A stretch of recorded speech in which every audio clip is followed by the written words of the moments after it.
জীবনের আসল সুখ শুকরিয়া। আমরা সারা জীবন কি পেলাম না তা নিয়ে আফসোস করি। আমার কেন দামি গাড়ি নেই, আমার বাড়িটা কেন আরেকটু বড় হলো না, অন্যরা কত সুখে আছে, আমি নেই কেন। এই না পাওয়ার হিসাব করতে করতে আমরা ভুলে যাই আল্লাহ আমাদের কি কি শিখিয়েছে। একটু ভেবে দেখুন তো, আজ আপনি সুস্থভাবে শ্বাস নিতে পারছেন, অথচ হাসপাতালের বিছানায় কেউ একজন অক্সিজেনের জন্য ছটফট করছে। আপনার টেবিলে আজ দুমুঠো খাবার আছে, অথচ পৃথিবীর কোথাও কোনো এক শিশু আজ না খেয়ে ঘুমোতে যাচ্ছে। মহান আল্লাহ তাআলা পবিত্র কুরআনে সূরা ইব্রাহিমের ৭ নম্বর আয়াতে বলেছেন,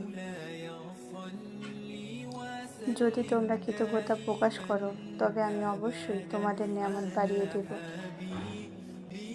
আমাদের প্রিয় নবী হযরত মুহাম্মদ সাল্লাল্লাহু আলাইহি সাল্লাম আমাদের শিখিয়েছেন দুনিয়াবী বিষয়ের ক্ষেত্রে আমাদের যারা নিচে আছে তাদের দিকে তাকাতে।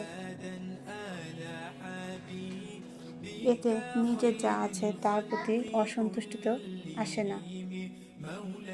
আমরা ভাবি সুখ বুঝি অনেক টাকা পয়সায়, কিন্তু আসল সুখ হলো মনের তৃপ্তিতে, যা কেবল আল্লাহর প্রতি কৃতজ্ঞ বা শুকরগুজার হলেই পাওয়া সম্ভব। প্রতিটা পরিস্থিতিতে আলহামদুলিল্লাহ বলতে পারাটা একটা মস্ত বড় নিয়ামত।